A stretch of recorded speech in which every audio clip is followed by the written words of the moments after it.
Draw your last pathetic card so I can end this, Yugi. My grandpa's deck has no pathetic cards, Kaiba. But it does contain the unstoppable Exodia. Impossible! I've assembled all 5 special cards, all 5 pieces of the puzzle.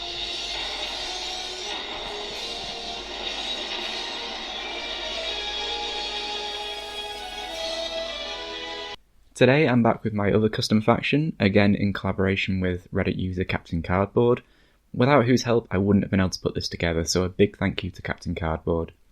This time the custom faction is Exodia the Forbidden One, and for those who don't know, Exodia the Forbidden One is an iconic character from Yu-Gi-Oh! History, and like Dark Magician and Blue Eyes White Dragon are known beyond the world of Yu-Gi-Oh! Exodia was, at first, a beast of such incalculable and intimidating might that it was split up into 5 distinctive parts, each one of them chained and sealed away by magic from all the other monsters, hence the Forbidden One, that would have prevented his power from ever being used again. Now in the Yu-Gi-Oh! Card game, Exodia was the first card in Yu-Gi-Oh! That created an alternate win condition, and an alternate way to play and think about how you actually play the game. If you collected all 5 pieces of Exodia in your hand, you immediately won the game.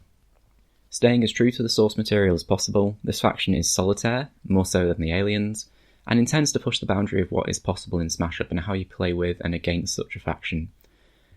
I wanted a faction that could still be useful and somewhat hold its own, but was also just below the overall power level, given that it does have the alternate way to win the game. And this alternate way to win the game should not be 100% achievable, but I think somewhere in the region of 40%, maybe 40 to 50% of games played with this faction, resulting in a win through Exodia, where it does win, would be a fair and balanced outcome. The faction focuses on drawing through the deck to access the pieces of Exodia as quickly as possible. With no extra action plays and only 1 extra minion play, executing the faction strategy is difficult. What I'm going to do is that where a card has precedence and is based on an existing card and something that already works within the game, I'm going to put that existing card on screen just for reference as well. So let's start with all the pieces of Exodia. True to the original, you have the 5 pieces of Exodia in your deck. There is one common theme, that none of them can be played on a base where you have a minion. And this is the puzzle. You need to get all the pieces into play, but you have to be patient. You have to sequence correctly to ensure that you always have a base open in which you can play one of the pieces of Exodia. Exodia himself is the big finisher. Once you have all the pieces ready, you still need that open base to play Exodia, but then it can immediately bring the other pieces to its base in order to activate the talent to win you the game. Or if you want to be a real baller, you can combo this with the Great Wolf Spirit and win the next game too. Now you may be looking at this and thinking that sounds really easy or that sounds way too difficult, and it's a very hard one to judge just from reading the cards, but it's one where you need to see the whole picture of the faction and not just Exodia pieces in isolation to make that judgment. Now I will acknowledge at this stage that Smash Up is a very large game now. There is one potentially problematic combo with Exodia, which involves Rude Awakening from the Halflings. When you play down the Exodia, and then play the other 4 pieces through the use of Rude Awakening before activating the talent to win the game, there are potential changes you can make to the card, for example changing the talent to an ongoing that triggers at the start of your turn. However, this makes the win condition much more difficult to achieve, bordering on the impossible. Rude Awakening is the only problematic interaction that has been pointed out. I couldn't think of any others, so if that's all there is, then I can live with that, and I think it's quite an achievement that a win the game card only has 1 problematic interaction. Now when I say an interaction, I don't mean a really strong combo. Strong combos are totally fine, there are lots of strong combinations in Smash Up and lots of weaker combinations. I mean that there's one card or cards that can exploit the ability of Exodia in a way that isn't intended. So let's now turn to the rest of the faction to get a better sense for the support that there is to try to achieve that win condition. 4 copies of Acolytes of Exodia really emphasise the turbo nature of the deck, a generally good ability that lets you draw the best of 3 available options and drastically reduces the size of your deck. You may think discarding 2 cards is a big drawback, but actually you have 2 recovery cards, and the removal of 3 cards from your deck, 12 in total if you use all 4 Acolytes, increases the likelihood that you'll then go through your deck quickly, and reshuffle those cards to form a new deck anyway. On to the actions now, which means that the faction does only have 9 minions and 11 actions. Looking at the other discarding card, you have 1 copy of Weaken the Seal, which lets you reveal the top 5 cards of your deck, draw any minions and discard the others. Again, this supports the strategy of finding the pieces of Exodia, so that you can start to get them out into play, but also fits the theme of discarding, like the Acolyte does. With the power of an alternate win condition, comes the drawback itself. So to counteract that discard, you have 2 copies of Reborn, 2 copies in the event that you do discard one of them, but also 2 copies in the event that you're forced to discard 1 or more pieces of Exodia when using the Acolyte. So you do have means of getting them back without relying on going through the entirety of your deck. You also have 2 copies of Form Exodia, one of the principal ways that you could actually get the win condition to work, as you'll often have to play a limb of Exodia and then immediately move it to another base, so that you always have that 1 free base to play the other limbs onto.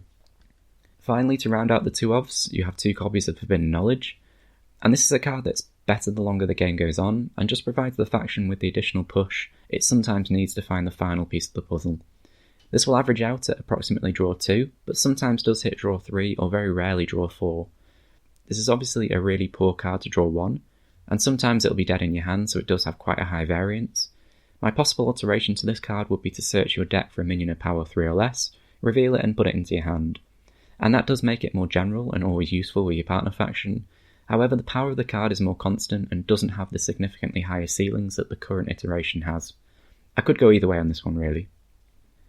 For the remaining individual actions we have Forbidden Sanctuary, which provides protection from destruction for your power 3 or less minions on 1 base. Destruction bar shuffling the card back into your deck or placing it at the bottom of your deck is probably the most devastating and common way that you can remove Exodia pieces, so it's essential to have at least 1 protection card, and you obviously want to move your Exodia pieces to this base as sort of your holding base. Linked to Forbidden Sanctuary, there's also Fear the Inevitable, which uniquely reduces the power of all minions at this base, and this is important as on your holding base, where you're stacking the Exodia pieces, you actually don't care about the breakpoint and your contribution to it.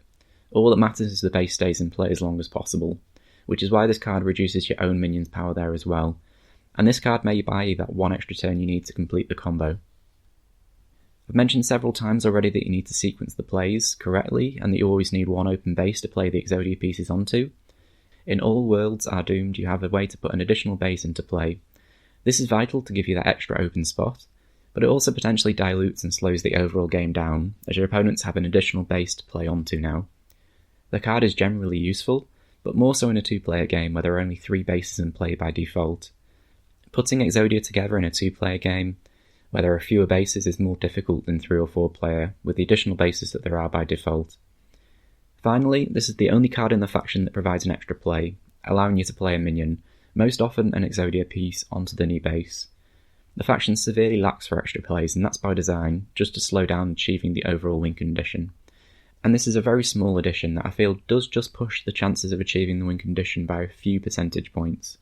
Remember that I'm aiming for around a 40% success rate. And last but not least, we have Obliterate. Exodia! Obliterate!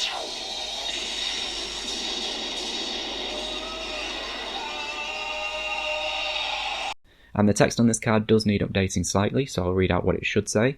It should say Special. Play when another player's card affects one of your minions, discard that card. It has no effect.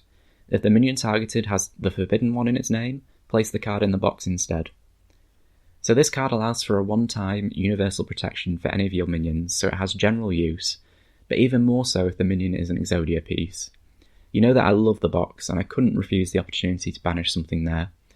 This is one of those cards like Force of Will and Will Wheaton that have another level to them. There's the actual card itself, and then there's a threat of the card. Your opponent may not want to play their Ninja Master for fear of it being removed from the game entirely. The threat of Obliterate may buy you the time, where your opponent thinks of a way of coaxing it out or finding out whether you've got it in your hand or not. This is a very strong card and hopefully highly thematic, and rightly so. And that's the faction. This was definitely a pet project of mine, and hopefully it's thematic. Hopefully you feel that there's some scope in Smash Up to push the boundaries even further, but also that you feel this is a fair and balanced attempt at doing that. Let me know your thoughts on Exodia down below, and I'll see you all next time. Goodbye.